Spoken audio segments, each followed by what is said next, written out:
But what we did was create lots of provocations, but ideas to solve the problem that we're working on upstairs as well as MA service designers until February. And then what we then did was grab quite a few of you to run them past you as ideas and get your own expertise and experience, which took it off in lots of different new interesting directions. That was really helpful. So it was almost like concept hacking or cognitive hacking, which is a new concept to me, because I'm normally hyper pragmatic at these things. I just want to make things straight away and get doing. But I made my little boxes that you saw this morning, so maybe I'll scratch that itch.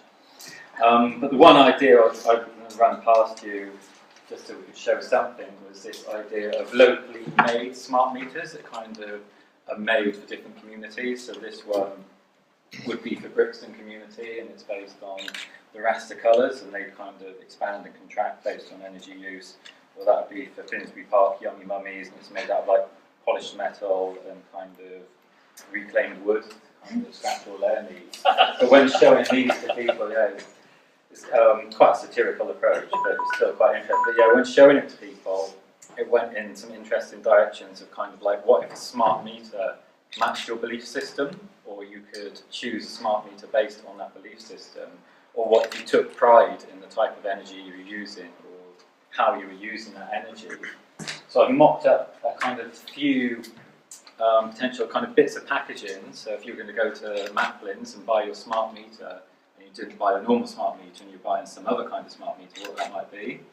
So this is, I live on a canal boat, so it could be like the narrowboat smart meter, which was established in 1850s, kind of like a way of life. It's independent and empowered, and then it's kind of what you're buying into is a self-contained system that's 100% sustainable. So what we were talking about as well is like the defaults on systems and how they define much of our lives around us. And like when you buy something, it's got its default settings. People rarely change that default settings. It's kind of like how we, as society, why we live our lives. So each one of these products would have a different default setting, and this default setting is almost at zero, nothing. Then you can have Thatcher's Britain smart meter, which is basically unlimited power, as much as you want to use. It's power for today, and it's kind of forget about tomorrow.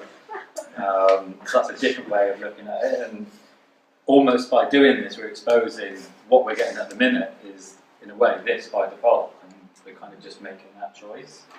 Or you can have a very local power, so this is Hackney Watts, and it's almost treating it like a craft brewery type of energy, so it's being produced in Hackney by a little substation, local substation. It was voted the best community energy in the London Local Energy Festival for 2012 and 2013, so it's got quite good problems there. 100% local, 90% renewable, 10% biomass.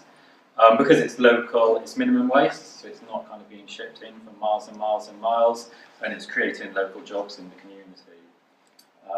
So they're all a little satirical in their approach, but we feel like there's kind of an interesting area opening up. And I used to work in advertising, and kind of what you do in advertising is make products that match people's beliefs and values, and then they buy that and then they wear it and it's saying something about you.